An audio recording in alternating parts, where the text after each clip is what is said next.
আসর শব্দের অর্থ আপনারা অনেকেই জানেন। আসরের অর্থ কেউ যদি বলে হুজুর আসরের অর্থ, এর অর্থ ভুল হবে না শুদ্ধ হবে? শুদ্ধ হবে। আসর শব্দের অর্থ আসরের অর্থ হইতে পারে, এটা একটা অর্থ। আসর শব্দের অর্থ বিভিন্ন তাফসিরে বিভিন্ন রকম আসছে। কোন কোন মুফাসসির অর্থ নিছে সময়, যুগ, কাল বা ইতিহাস। তাফসিরে মাযহারের ভিতরে সানাউল্লাহ পানিপতি রাহমাতুল্লাহ আলাইহি আসর শব্দের অর্থ দিয়েছেন সময়। কি সময়? আল্লাহ পাক রব্বুল আলামিন আপনাকে আমাকে কিছু সময় দিয়ে দুনিয়াতে পাঠাইছেন। নির্ধারণ করা কার কাছে? কার কাছে বলেন না? আল্লাহর কাছে নির্ধারণ করা। কে কতদিন বাঁচবেন আপনি আমি জানি না ঠিকই, কিন্তু কে জানে? জোরে বলেন না। এই যে সময়, যে কত সময় বাঁচবেন, এইটাই অর্থই হচ্ছে আসর। এটা কি বলে? আসর। অথবা ইতিহাস যাই বলেন, অথবা কোন কোন মুফাসসির বলেছেন আসর মানে আসরের সময়, আসরের নামাজের সময়। কারণ মানুষের জীবন থেকে নির্ধারণ করা আল্লাহর সময় আস্তে আস্তে কমে। আস্তে আস্তে কি হয়? কমে। বাড়েনি, বাড়ে না, কমে। একটা বাজেট থেকে সময় কমতেছে। ঠিক তদ্রূপ আল্লাহ পাকের সংবাদ যে তোমরা এই যে নির্ধারিত সময়, এই সময়কে অন্যান্য কোনো নোংরা কাজে, কোনো অহেতুক কাজে ব্যয় করিও না। কারণ এই সময়টা শেষ হওয়ার পরেই তোমার এমন একটা ঘরে পদার্পণ করতে হবে যে ঘর থেকে দুইটা পথ, হয়তো জান্নাতের পথ, না হয়তো জাহান্নামের পথ, তৃতীয় কোনো পথ নাই। এই সময় যেটা আল্লাহ পাক দিয়ে আপনাকে আমাকে পাঠাইছেন, এই সময়ের মূল্য আপনার কাছে আমার কাছে না থাকলেও আছে কার কাছে? জোরে বলেন না, কার কাছে? আল্লাহর কাছে আছে। আল্লাহ পাক এই সময়টাকে নিয়ে কসম খাইছেন। এই সময় আল্লাহর কাছে অনেক দামি। আল্লাহর কাছে কি? অনেক দামি, দামি জিনিস। যদিও আপনার কাছে আমার কাছে দাম নাই, কিন্তু আল্লাহর কাছে অনেক দামি। কেন? আল্লাহ পাক, আল্লাহ তো আল্লাহ, আল্লাহ তো আল্লাহ, আল্লাহর কোনো তুলনা হয়? ওই আল্লাহ আবার কসম করে এই সময় দিয়া। তার মানে সময়টার কত দাম, কি গুরুত্বপূর্ণ জিনিস যেটাতে আল্লাহ কসম করে। আল্লাহর কি কসমের দরকার আছে? আল্লাহর কসমের দরকার আছে? আল্লাহ বান্দাকে কোনো কিছু বোঝাইতে হলে কসমের দরকার আছে? কসমের দরকার নাই, কিন্তু তারপরে আল্লাহ পাক বারবার কসম করছেন। ওয়াসসামা'i যাতিল বুরুজ, এটা কসম। ওয়াতিন ওয়াযাইতুন ওয়াতুরি সিনিন, তিনের কসম, সিনিনের কসম, তুর পাহাড়ের কসম। আল্লাহ রাব্বুল আলামিন কসম খাওয়ার কোনো দরকার নাই, কারণ আল্লাহ তো আল্লাহ। আল্লাহর কথার চাইতে দামি কথা কারটা হইবার পারে বান্দা। তারপরে আল্লাহ পাক কোরআনে বারবার বিভিন্ন জায়গায় কসম খায়া কিছু কিছু খবর, কিছু কিছু জিনিস বান্দাকে শোনায় দিচ্ছে। ঠিক তদ্রুপ আল্লাহ পাক আসরের কসম খাইছেন। যে মুফাসসির আসরকে সময় দিয়ে ব্যাখ্যা করছেন তারটাও সঠিক, যে মুফাসসির আসরকে আসরের অর্থ দিয়ে তাফসীর করছেন তারটাও সঠিক, যে মুফাসসির আসরকে আসরের নামাজের অর্থ দিয়া বোঝায় গেছেন তার অর্থ এমন হতে পারে আসরের সময়টা খুব সেনসিটিভ, অল্প সময়। ওই মুফাসসির বলতেছেন সাবধান সাবধান, আসরের সময় আসলে তোমরা গাফলতি করবে না, মাগরিব চলে আসবে। আসর থেকে মাগরিব সময়টা একেবারে সামান্য, সুতরাং আসর নিয়ে গাফলতি করা যাবে না, মাগরিব চলে আসবে। ঠিক তদ্রূপ যে মুফাসসির আসরের অর্থ যোগ, কাল বা ইতিহাস দিয়ে বুঝাইছেন, সময় দিয়ে বুঝাইছেন, তার ব্যাখ্যা এমন যে দুনিয়ার যে সংক্ষিপ্ত হায়াতের সময়টা তোমার কাছে বড় দামি, হেলায় খেলায় উড়াই দিবে না, যেটায় সেটাই সময়টাকে ব্যয় করবে না, কারণ বাজেট শেষ হয়ে যাবে। বাজেট শেষ হয়ে যাবে, আবার কিন্তু তোমাকে সময়ের কোনো বাজেট দেওয়া হবে না। যেই বাজেট তোমার জন্য বরাদ্দ, এটাই তোমার জন্য পরীক্ষার হল। এই সময় যদি তোমাকে পরীক্ষা দেওয়া করে দেখতে হবে। দুনিয়ার সময়, যে সময়টা আল্লাহ পাক আপনাকে দিচ্ছেন, এটার অর্থ এটাই মনে করেন আসল, এটা একটা সময়। এই সময়ের মূল্য আপনার কাছে আমার কাছে না থাকলে আসমান জমিনের মালিক আল্লাহর কাছে আছে, ঠিক কিনা বলেন? আল্লাহ রাব্বুল আলামিন ওই সময়কে দুনিয়া কসম খাইছেন, ওয়াল আসর, আসরের সময়ের কসম। ও বান্দা সময়টার কসম, ও বান্দা সময়টার কসম। কসম খাওয়ার পর আমার আল্লাহ বলতেছেন, ইন্নাল ইনসানা লাফি খুসর। সুবহানাল্লাহ। আল্লাহ বলতেছেন একটা কসম খাইছেন, তারপরে আবার তাকিদ দিয়া বলতেছেন ইন্না, তাকিদ দিয়া গুরুত্ব দিতেছেন। কসম খাওয়ার পরে আবার একটা গুরুত্ব দিতেছেন, আর একটা তাকিদ দিয়া বলতেছেন এই নিশ্চয় নিশ্চয় নিশ্চয় সমস্ত মানুষ তোমরা ক্ষতির মধ্যে আছো, সমস্ত মানুষ তোমরা ক্ষতির মধ্যে আছো। এই খবরটা কে দিছে? আল্লাহ। এক নম্বরে কসম খাইছে, বান্দারে একটা কথা বুঝাবে, যে আমাদেরকে বানাইছে বান্দারে একটা জিনিস বুঝাইবার জন্য আল্লাহ কসম খাইছে। আমরা কখন কসম খাই? একটা কথা কেউ বিশ্বাস করতেছে না বলে ভাই বিশ্বাস কর আল্লাহর কসম আমি এমনটা করি নাই, বলি না আল্লাহর কসম ভাই আমি চুরি করি নাই। কসম কাটি কখন যখন বিশ্বাস করে না, এই বান্দারে তো আল্লাহ বিশ্বাস করাইবার এত দরকার নাই, বান্দারে তো বিশ্বাস করাইবার এত দরকার নাই। তারপরে আল্লাহ কসম খায় বলতেছেন বান্দা বান্দা আমি কসম খাইলাম। তারপরে বলতেছে ইন্নাল ইনসানা লাফি খুসর, নিশ্চয়ই সমস্ত মানুষগুলো ক্ষতির মধ্যে আছে, সবাই ঢালাও ভাবে ক্ষতির মধ্যে আছে। কিসে আছি আমরা? মুফাসসিরিনে কেরাম বলেন কি ক্ষতি, কি ক্ষতির মধ্যে বান্দা হইতে পারে এমন প্রত্যেকের নির্ধারিত সীমানা হায়াতের কোটা থেকে যে হায়াতটা আমাদের জীবন থেকে কমতেছে, একটা ক্ষতি হইতেছে না? এই কথা বলেন না, এটা একটা ক্ষতি হইতেছে না? হায়াত কমার একটা ক্ষতি আছে। প্রত্যেকটা মানুষের মূল ক্যাপিটাল থেকে কমতেছে। একটা দোকানদার 50,000 টাকা দিয়ে দোকানদারি শুরু করছে, ধীরে ধীরে 2 মাস পরে দেখা যায় তার ক্যাশ 2500 চলে আসছে। বলেন তো তার কি লাভ হইতেছে না ক্ষতি হইতেছে? ক্ষতি হইতেছে কিনা? আল্লাহ রাব্বুল আলামিন বলতেছেন বান্দা বরাদ্দ কিন্তু হায়াত থেকে তোমার হায়াত তোমাদের সকলেরই কমতেছে। আরে দলির হায়াত কমতেছে, গরিবের হায়াত কমতেছে, সাদা মানুষটার হায়াত কমতেছে, গরিব দরিদ্র কৃপণ কালো লোকটারও হায়াত কমতেছে, মোটা লোকটারও হায়াত কমতেছে, চিকন লোকটারও হায়াত কমতেছে, বাজারের বড় দোকানদারের হায়াত কমতেছে, আবার একেবারে বাহিরে বসে বসে চার দোকানদার করে তার হায়াত কমতেছে, ঠিক কিনা বলেন?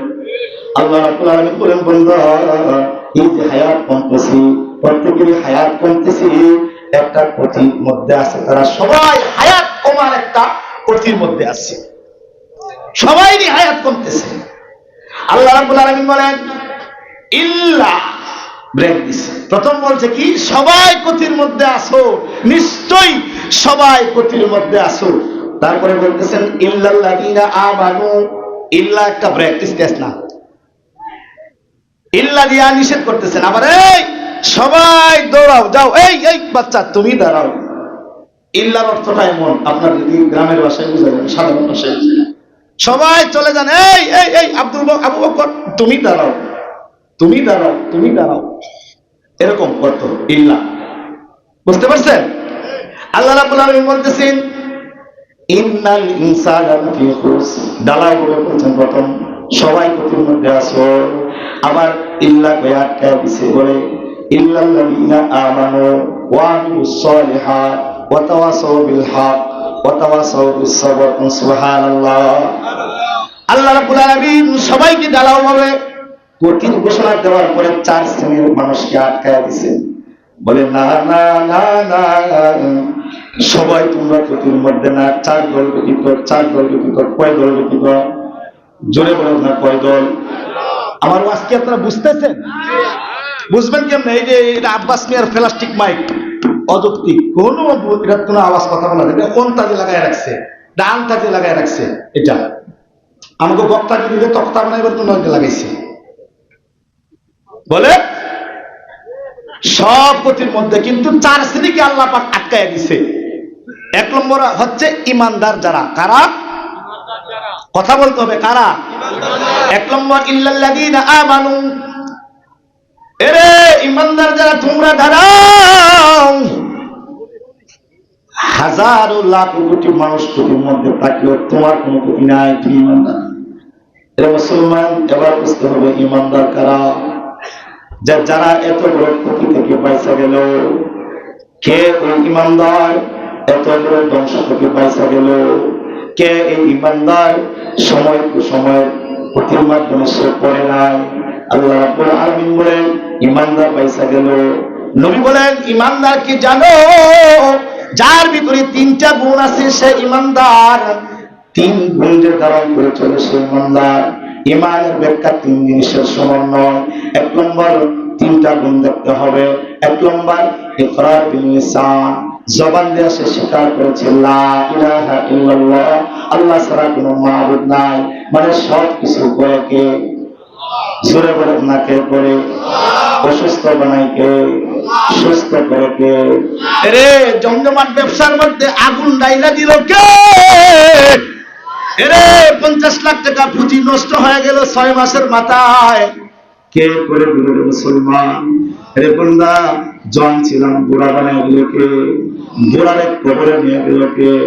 অসুস্থ অসুস্থ মরে না, পানি খাইতে গিয়া গিরলায় গা মরে গেছে, কে করলো? মুসলমান বিয়া করলাম 20 বছর হইল, বাচ্চা কেবল একটা, কে দিল? কারো বা একটাও নাই। কার হাতে ক্ষমতা? এটাই হচ্ছে লা ইলাহা ইল্লাল্লাহ। যা কিছু হয় আল্লাহ থেকে হয়। মুহাম্মাদুর রাসূলুল্লাহ, মুহাম্মদ সাল্লাল্লাহু আলাইহি ওয়াসাল্লাম আল্লাহ পাকের নবী ও রাসূল। এই যে কথাটা ইকরার বিল লিসান, এটা মুখ দিয়ে স্বীকার করা। ইমানদার যে হবে সেই কথাগুলো স্বীকার করবে যে আমার আল্লাহ এক, সব কিছুর মালিক আমার আল্লাহ। 2 নম্বর তাসদীক বিল জানান, এই লা ইলাহা ইল্লাল্লাহ, আল্লাহ ছাড়া কোনো মাবুদ নাই, ওই কথাটাকে অন্তরে ধারণ করতে হবে। কোথায় ধারণ করতে হবে? বলেন না, কোথায় ধারণ করতে হবে? আল্লাহ ছাড়া যে কোনো মাবুদ নাই, ওই কথাটাকে দিলের মধ্যে রাখতে হবে। কোথায় রাখতে হবে? জোরে বলেন না, কোথায়? দিলে। 3 নম্বর গুণ ইমানদারের তাসদীক বিল জানান, কাজের মাধ্যমে 2টা জিনিসকে বাস্তবায়ন করতে হবে। বলেন সুবহানাল্লাহ। ইকরার বিল লিসান, মুখ দিয়ে নবীর কালিমা পড়তে হবে, কালিমা ইতিকাদ বিশ্বাস অন্তরে ধারণ করতে হবে। 3 নম্বর কাজে তা প্রমাণ করে দেখাতে হবে। আপনি মুখ দিয়ে বলেন আল্লাহ ছাড়া কোনো মাবুদ নাই, রিজিকের মালিক আমার আল্লাহ, হায়াতের মালিক আল্লাহ, ব্যবসার ভালো মন্দ লাখ বছর মালিক আমার আল্লাহ। ও মুসলমানদের, তোমার কাছে আমি প্রশ্ন দিলাম, সবকিছুর মালিক যদি আমার আল্লাহই হয়, তোমার রিজিক যদি আমার আল্লাহর কাছ থেকে হয়, আজান দিলে পাশের দোকানদার নামাজ পড়তে যায়, তুমি যাইতে পারো না কেন? এরে তোমার রিজিকের মালিক তো তোমার ব্যবসার মাল কি তুমি বানায় নিলা, কাস্টমার কি বানায় নিলা? যতই তুমি আমারে বোঝাও, আমাকে বোঝাইতে পারবে না, আমি এটা বুঝবো না। বাসের দোকানদার সকাল বেলায় দৌড়ে আসরের নামাজে শরীক হয়ে গেল, তুমি এখনো বসে আছো, কাস্টমার আসবে আর একা মোটা বেচা কিনা করে বলি। আসলে কি তোমার ভিতরে ওই লা ইলাহা ইল্লাল্লাহর ইতিকাদ আছে? নাই নাই। যদি থাকতো, তোমার বিশ্বাস যদি তোমার রিজিকের মালিক আল্লাহর কাছে থাকতো, ব্যবসার লাখ বছরের মালিক যদি আল্লাহর উপরে থাকতো, দোকানে আজানের পরে সাদার খুলে রাখতে পারত না। মুসলমান নবীর উম্মত, সুতরাং তোমার ভিতরে কোন জিনিসের দুর্বলতা আছে? আল্লাহ নবী বলেন 3 জিনিসের দুর্বলতা। তার মানে সমন্বয় ইমানের দুর্বলতা আছে। তোমার ইমান তোমারে মসজিদ পর্যন্ত নিয়ে যাইতে পারে না।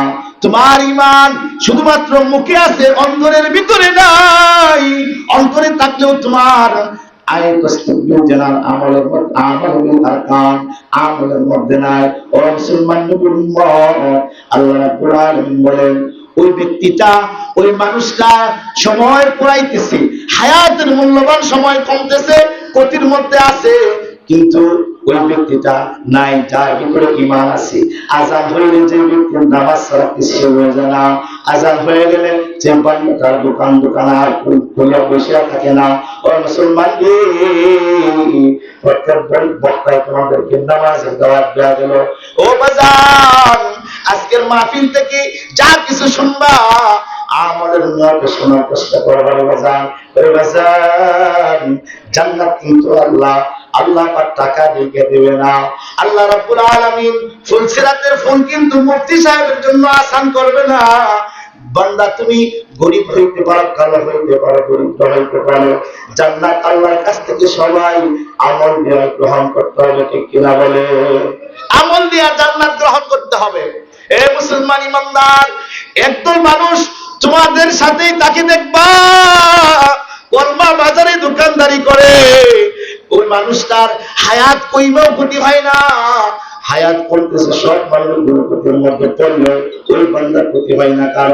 কারণ তাকে জানো ওই বান্দার হায়াত কমতেছে, যদিও সে কলমা বাজারে দোকানদারি করতেছে, দোকানদারির ফাঁকে ফাঁকে আল্লাহর বানানো জান্নাতের দিকে নজর করে আখিরাতের দিকে আগাইতেছে, আখিরাতের দিকে আগাইতেছে। কেমনে দেখবা, একদল মানুষ আছে স্বর্ণের ব্যবসা কইরাও ফকির হইতেছে, স্বর্ণের ব্যবসা করে কিন্তু ফকির হইতেছে। আর একদল মানুষ দেখবা লোহার ব্যবসা করে স্বর্ণের মালিক হইতেছে। ব্যবসা করে কোথায়? নারায়ণগঞ্জ লোহার, কিন্তু সে প্রতি মাসে মাসে 2 ভরি 3 ভরি করে স্বর্ণ কিনে কিনে ব্যাংকের মধ্যে জমাইতেছে। আর স্বর্ণের ব্যবসা কইরা হে বেটা মদ গাঁজা খায়া জোয়া খেলায় সব শেষ করতেছে। আছে না এরকম মানুষ? ঠিক এটাই উদাহরণ, এটাই উদাহরণ। তোমার আমার সাথে একই বাড়িতে বসবাস করে, একই পাশের দোকানদারি করে, কিন্তু সে 5 ওয়াক্ত নামাজ কালাম পড়া হায়াত একসাথে সবারটা কমতেছে, কিন্তু সে লসের দিকে না, কারণ সে দোকানদারি করে আমার সাথে, কিন্তু আস্তে আস্তে সে ইবাদত করতেছে, কইরা কইরা সে জান্নাতের দিকে এগিয়ে গেছে। থাকে কোথায়? থাকে কোথায়? একই বাজারে দোকানদারি করে, একই বাজারের মাছ খায়, একই বাজারের মাছ খায়, একই বাজার থেকে সদাই বাতি নিয়ে খায়, কিন্তু হাসরের মাঠে এমন হবে, দেখবা বিচারের দিন এমন হবে, দৌড়াইয়া জান্নাতে চলে যাবে, বলবে আল্লাহ ওই কে? বলে তোর পাশের দোকানদার। কেমনে? এই তুই দেখোস নাই, আজান দিলে সে শাটার বন্ধ করে নামাজ পড়তো, আর তুই তোর ব্যবসা করতে। আল্লাহ বলেন ওই দোকানদারের ওই ব্যবসায়িক ভাইয়ের হায়াত কমার পরেও তার কোনো ক্ষতি নাই, কারণ সে আখিরাতে জান্নাত কিনতেছে দুনিয়ার থেকে। সুবহানাল্লাহ, দুনিয়ার থেকে কি করতেছে? সে জান্নাত কিনতেছে। আল্লাহ রাব্বুল আলামিন বলেন ইল্লাল্লাযীনা আমানু, ওই ব্যক্তির কোনো লস নাই, কোনো ক্ষয় নাই যে বান্দাটা ঈমান আনছে, কালিমা করছে, কালিমা বুকে ধারণ করছে এবং কালিমার উপর আমল করিয়া করিয়া দুনিয়া থেকে আখিরাতের দিকে আগাইতেছে। বলেন সুবহানাল্লাহ। 2 নম্বর আল্লাহ রাব্বুল আলামিন বলেন ওয়া আমিলুস সালিহাত, যেই বান্দা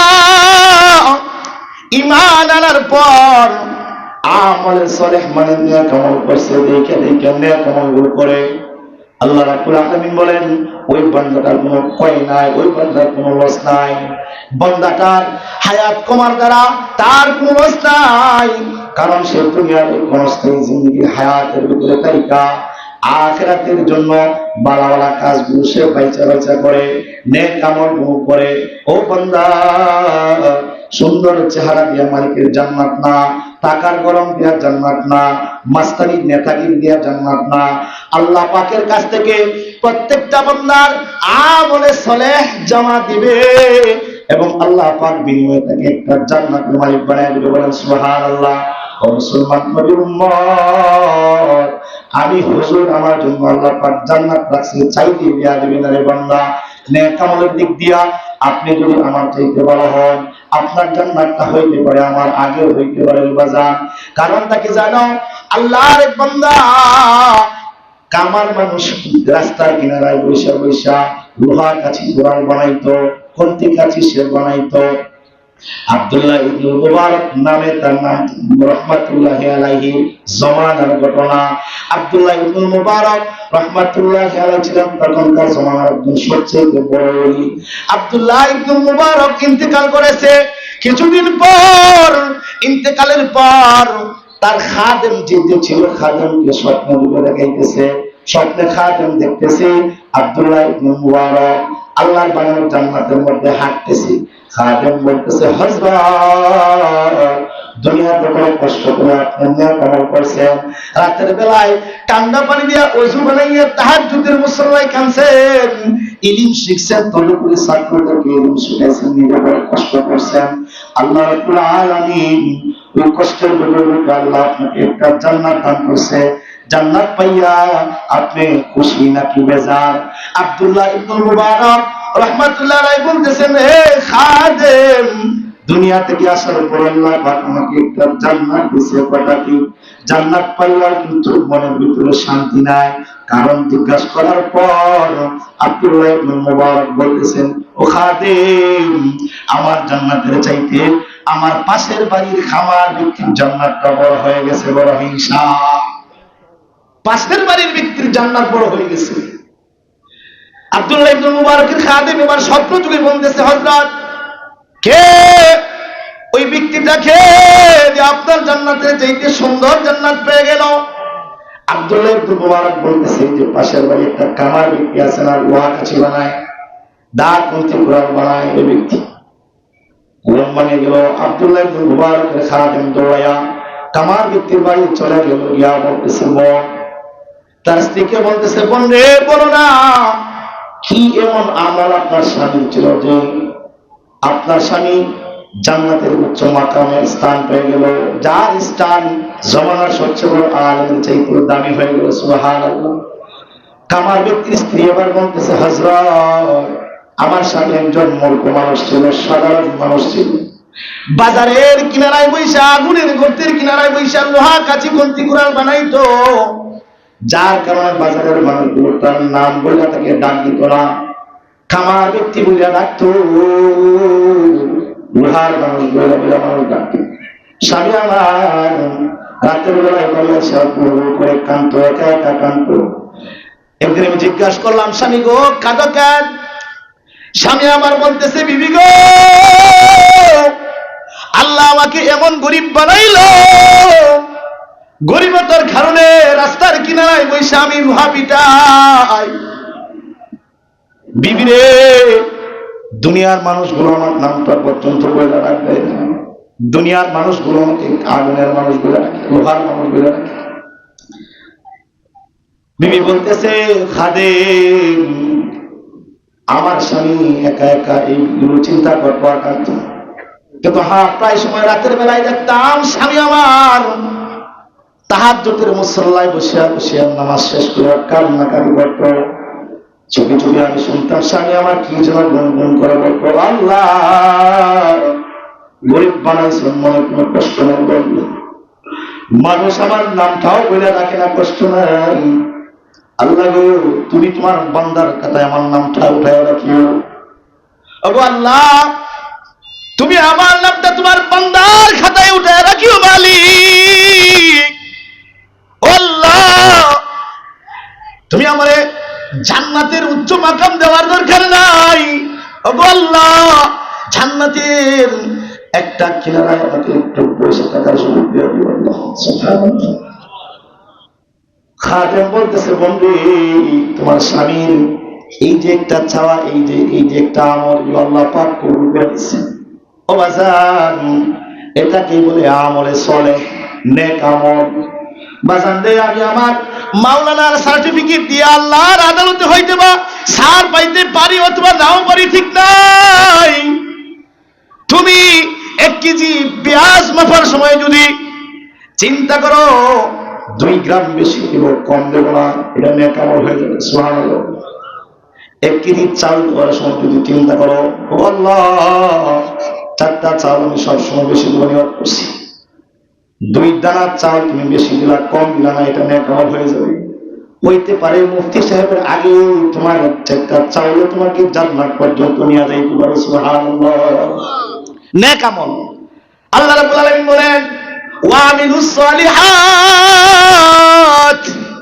1 নম্বর ইমানদারির কোনো ক্ষতি নাই। 2 নম্বর যে বান্দাটা নেক আমল করে আমল সালেহ করে হায়াত কমলেও তার কোনো ক্ষতি নাই। হায়াত কমতেছে কিন্তু সে নেক আমলের মাধ্যমে জান্নাত কিনে ফেলাইতেছে। সুবহানাল্লাহ। কলমা বাজারে দোকানদারি করতেছে, ফাঁক দিয়া টুকটাক নেক আমল করে করে সে জান্নাতের মেহমান হয়ে গেছে। সুবহানাল্লাহ। এই মুসলমান নেককার বান্দা যারা হয়, দুনিয়ার মানুষ তাকে না চিনলেও আল্লাহ পাক তাকে চিনে বলে। সুবহানাল্লাহ।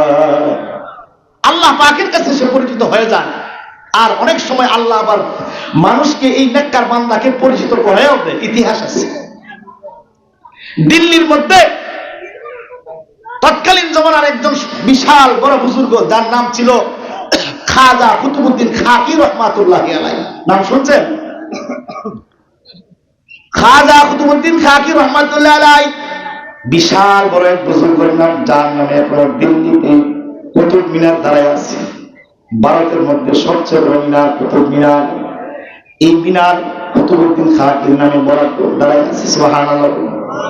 কুতুবউদ্দিন খাকি রহমাতুল্লাহ একজন নেককার বান্দা ছিল। এমন বান্দা আল্লাহ পাক বান্দারে দুনিয়ার মানুষের কাছে এমন ভাবে পরিচিত করাইছে, মৃত্যুর আগে তার সন্তানদেরকে ওসিয়ত করছে, সন্তানেরা, ও আমার সন্তানেরা শুনো, আমার ইন্তেকালের পর যার তার দ্বারা আমার জানাজার নামাজ পড়াইবা না, আমার জানাজা কিন্তু যারে তারা দিয়ে ইমামতি করতে দিবা না।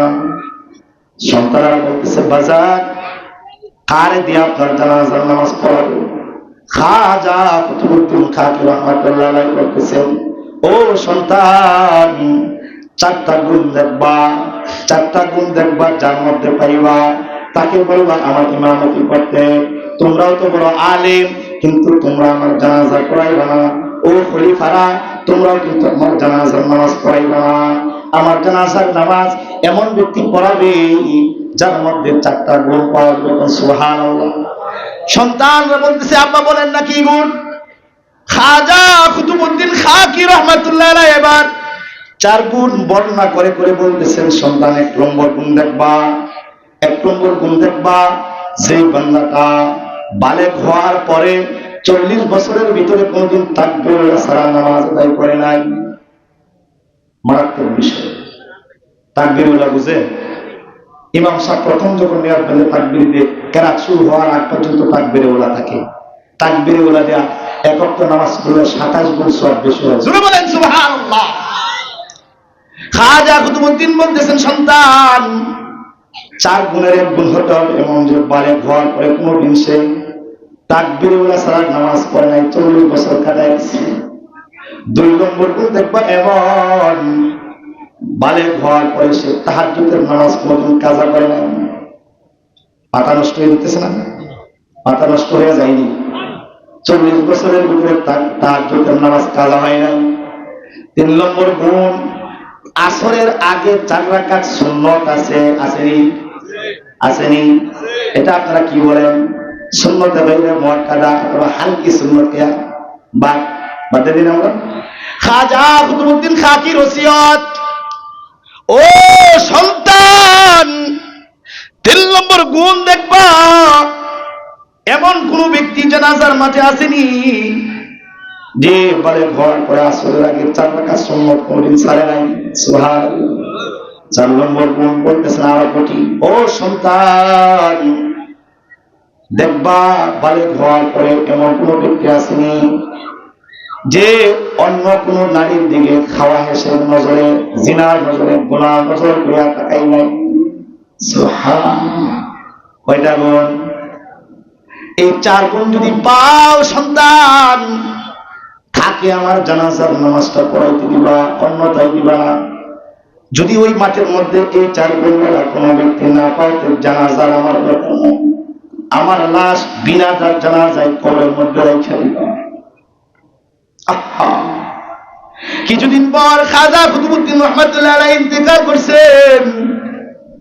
খাজা কুতুবউদ্দিনের ইন্তেকালের খবর গোটা দিল্লির মধ্যে পৌঁছায় গেছে। খাজা কুতুবউদ্দিন তো এমন বড় এক আলেম, ছোট থেকে বড়, বড় থেকে বৃদ্ধ পর্যন্ত সবাই তাকে চিনে। মুসলমান নবীর উম্মত, বিশাল ময়দানের মধ্যে জানাজার আয়োজন করা হয়েছে, লাখো লাখো মানুষের সমাগম। সুবহানাল্লাহ। এরা মুসলমান নবীর উম্মত, হয়তো আমি খাজা কুতুবউদ্দিনের জানাজার দৃশ্য দেখি নাই, কিন্তু আমি আহমদ শরীফ সাহেবের জানাজার দৃশ্য দেখেছি, জুনায়েদ বাবুর জানাজার দৃশ্য দেখেছি, এই তফাজ্জল হুজুরের জানাজার দৃশ্য দেখেছি, জুবায়ের আহমদ আনসারী হুজুরের জানাজার দৃশ্য দেখেছি, শায়েখ গওহরপুরীর জানাজার দৃশ্য আমি দেখেছি, বালিয়ার পীর সাহেব গিয়াসউদ্দিন রহমাতুল্লাহি আলাইহির জানাজার দৃশ্য দেখেছি। লাখ লাখ মানুষের সমাগম। জামিনারে বাজান কুতুবউদ্দিন খাকির জানাজায় কি পরিমাণ মানুষের সমাগম হয়েছিল। লাখ লাখ মানুষের সমাগমের মধ্যে কুতুবউদ্দিন খাকির সন্তানেরা বারবার মাইক দিয়া ঘোষণা দিতেছে, এ মুসল্লিরা শোনো, খাজা কুতুবউদ্দিন ওসিয়া ওই 4 গুণ ওয়ালা ব্যক্তি যা আছে, সে আমার বাবার জানাজার নামাজ পড়াইবা। যে ওই 4 গুণ ওয়ালা ব্যক্তি আছে, সে খাজা কুতুবউদ্দিনের জানাজা পড়াইবা। যদি এই 4 গুণ ওয়ালা কোন মানুষ জানাজার ময়দানে না থাকে, কুতুবউদ্দিন খাকি ওসিয়া বিনা জানাজায় তাদের দাফন করে দিতে বলেছে। কেউ নাই, কেউ নাই, লাখ লাখ মানুষের মধ্যে একজন উঠে দাঁড়াইল না। সমস্ত মানুষগুলো মাথাটা নিচের দিকে দিয়া অজরে কাঁদতেছে আর জীবনের আমল হিসাব করতেছে, ভাই রে কি করলাম জীবনে, কি করলাম। আর খাজা কুতুবউদ্দিন খাকি এত বড় এক আলেম, হাজার হাজার মানুষের জানাজা পড়াইছে, লাখো লাখো মুরিদান তার, আজকে তার জানাজা সারা তাকে কবরে রাখতে হবে। মানুষগুলো গুফে গুফে কাঁদতেছে। সকাল থেকে সন্ধ্যা পর্যন্ত, সন্ধ্যা হয়ে যাইতেছে, বারবার মাইকে ঘোষণা হইতেছে, কেউ নাই, কেউ নাই। বিকাল যখন হয়ে গেল, খাজা কুতুবউদ্দিন সন্তানেরা পালকির মধ্যে দড়িয়া এবার বাবার লাশ গুরুস্থানে নিয়ে যাবে। জানাজা ছাড়াই দাফন করে ফেলবি। লাশ যেমনি পালকি যখন সন্তানেরা 4 কুলাই ধরলো, এমনি পিছনের কাতার থেকে এক ব্যক্তি চিৎকার করে বলতেছে, খাজা কুতুবউদ্দিন সন্তানেরা দ্বারা আমি তোর বাবার জানাজা পড়ব। সুবহানাল্লাহ। আমি কুতুবউদ্দিন খাকির জানাজা পড়ব। মানুষগুলো চিৎকার করে করে কাঁদতেছে, আর লোকটাকে দেখবার জন্য আড়াই আসতেছে। কে ওই ভাগ্যবান ব্যক্তি যে আমলগুলো করে, এই আমলগুলো কইরা কইরা 40 বছর কাটাইছে, লোকটাকে দেখবার জন্য আসতেছে। লোকটা সামনের কাতারে আইসা খাজা কুতুবউদ্দিন খাকির মাথার দিক দিয়া কাফনের কাপড়টা খুলছে, কইলা কপালের মধ্যে একটা চুমা দিছে। চুমা দিয়া বলতেছে, রে খাজা কুতুবউদ্দিন, এরে দুনিয়ার পরীক্ষা দিয়া ফাঁস কইরা তুই তো মাওলার সামনে চলে যেতেছিস, আমারে কে এমন বিপদে ফেলাই দিবি। আমি যে 40টা বছর ধইরা লুকায়া লুকায়া আমলে সলেহ করতেছিলাম, নেক আমলগুলো করতেছিলাম, দুনিয়ার কোন মানুষকে দেখাই নাই, দুনিয়ার কোন মানুষটা জানতো না, তুই কেন এত বড় ওসিয়ত করে রাখলি, যার কারণে আমার 40 বছরের আমল ফাঁস হয়ে গেল। রে সাবধান, আমার কিন্তু বলবি না,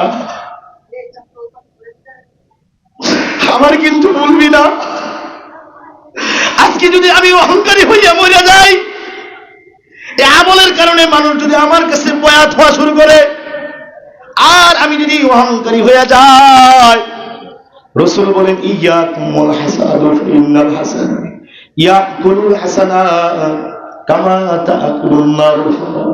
অহংকার থেকে বিরত থাকো, কারণ সামান্য পরিমাণ অহংকার তোমার জিন্দেগির তামাম নেক আমলগুলো ধ্বংস করে দেবে, যেগুলো করা হয়েছে। সুবহানাল্লাহ। খাজা কুতুবউদ্দিন খাকির দিকে লক্ষ্য করে বলতেছে, কুতুবউদ্দিন রে,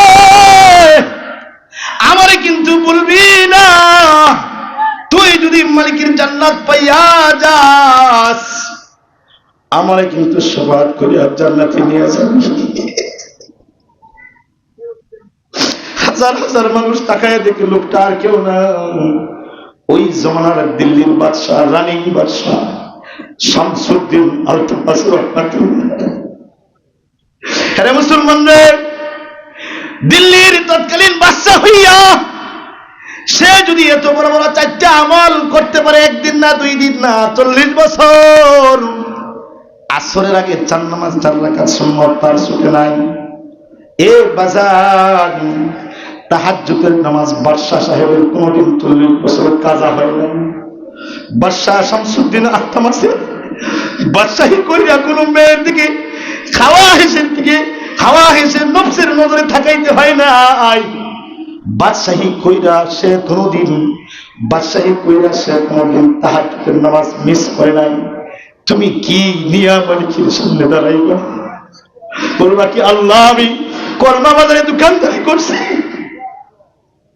সংসার চালাই থেকে নামাজ পড়তে পারি নাই রে, বাজারের ডানে বামে 2টা মসজিদ থাকার পরেও তোমাকে যদি প্রশ্ন করা হয় তুমি 5 ওয়াক্ত নামাজ কেন পড়তে পারো না, কি হইয়া দাঁড়াই রে? বাজারের দোকানদার কইয়া পরিচয় দিবা, ওগো আল্লাহ সংসারটা বড় ছিল একা সামলাতে পারি না। বলবা তুমি যখন এই কথা বলবা তোমার সামনে আবু বকরকে হাজির করা হবে।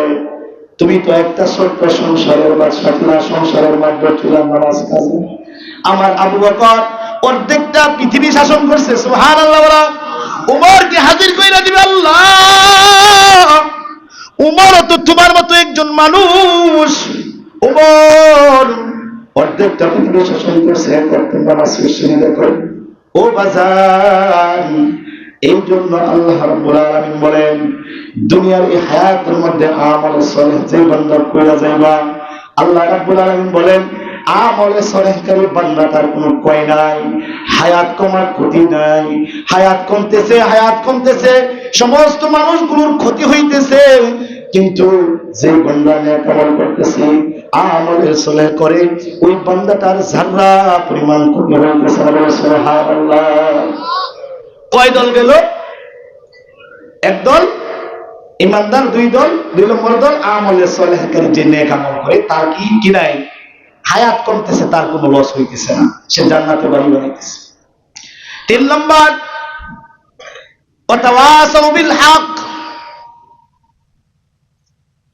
ওয়াতাওয়াসাউ বিল হক, যেই বান্দাটা সর্বহালতে হকের উপর চলে, হক কথা বলে, হক কাজ করে, হক জিনিস খায়, হারাম থেকে পরিহার করে। রাসূল বলেন যেই বান্দাটা হক পথে থাকে, যেই বান্দাটা হক পথে থাকে, তার কালিমা নসিব হয়। সুবহানাল্লাহ। হক পথে দেখে মরণ হয়, সে কালিমার সাথে তার মওত হয়। আর রাসূলের কথা যে তোমরা হক পথে তাইকা মজলুম হও, বেহক কইরা জালেম হইও না। কি হইও না? যে বেহক পথে চলে সে কি জালেম, আর যে হক পথে থাকে সে মজলুম। একজন একটা বসায় দিছে গালি, কি করবেন? আরেকটা দিয়ে দিবেন? আরেকটা দিয়ে দিবেন? বলে না। একটা বেহক কাজ একজনে আপনার সাথে কইরা ফেলাইছে, আপনি কি করবেন? মজলুম হয়ে যান, চুপ থাকেন। লাভ কি হবে জানেন? সাথে সাথে যেই দোয়াটা করবেন, এই দোয়াটা আল্লাহ কবুল করে নেবে। সুবহানাল্লাহ। মজলুমের দোয়া আল্লাহ সাথে সাথে কবুল করে নেবে। ইব্রাহিম ইবনে আদহাম বলকি রাহমাতুল্লাহ আলাইহি, নাম শুনছেন? ইব্রাহিম ইবনে আদহাম বলকি রাহমাতুল্লাহ আলাইহি বাদশাহী চাইরা আবার জঙ্গলে চলে গেছে আল্লাহর জন্য, আল্লাহকে খুঁজতেছে, ইবাদতে মগ্ন হয়ে গেছে। জঙ্গলের মধ্যে ইবাদত করে দাড়ি মুছগুলো লম্বা লম্বা হয়েছে। হ্যাঁ, এই বলকের এক সিপাহী, বলকের এক মনে করেন কমান্ডার অথবা আর্মি সেনাবাহিনী, হ্যাঁ, এই বলক থেকে কোথাও যুদ্ধে গিয়েছিল, রাস্তাচ্যুত হয়ে রাস্তা উল্টা রাস্তায় চলে আয়সা জঙ্গলের দিক দিয়ে ঘুরছে, আয়সা দেখি এক লোক নামাজ পড়তেছে। লোকটাকে ইব্রাহিম ইবনে আদহাম বলকি রাহমাতুল্লাহ আলাইহি অপেক্ষা করতেছে নামাজটা শেষ হোক। নামাজ শেষ হয়েছে, ইব্রাহিম ইবনে আদহাম বলকিকে বলতেছে ওই সেনাবাহিনী, বলতেছে এই মানুষের সন্ধান কোথায় পাবো? আমি তো রাস্তা বের লাগাই লেছি, রাস্তা ভুলে গেছি, আমি আবার মানুষের সন্ধান চাই। ইব্রাহিম ইবনে আদহাম বলকি ও হাত দিয়া দেখাই দিছে, সামনের দিকে যাও। ওই সেনাবাহিনী অথবা সিপাহী সামনের দিকে হাঁটতে হাঁটতে কতটুকু গেল, গিয়া দেখি একটা গরুস্থান। কি দেখলো? গরুস্থান। এটা গরুস্থানের পাশে গেছে, দেখছো নি? আমি বললাম মানুষের সন্ধ্যা দিতে দেখায় দিতে দিল, গরুস্থানের দিক দেখায় দিল, দৌড়ে আসছে।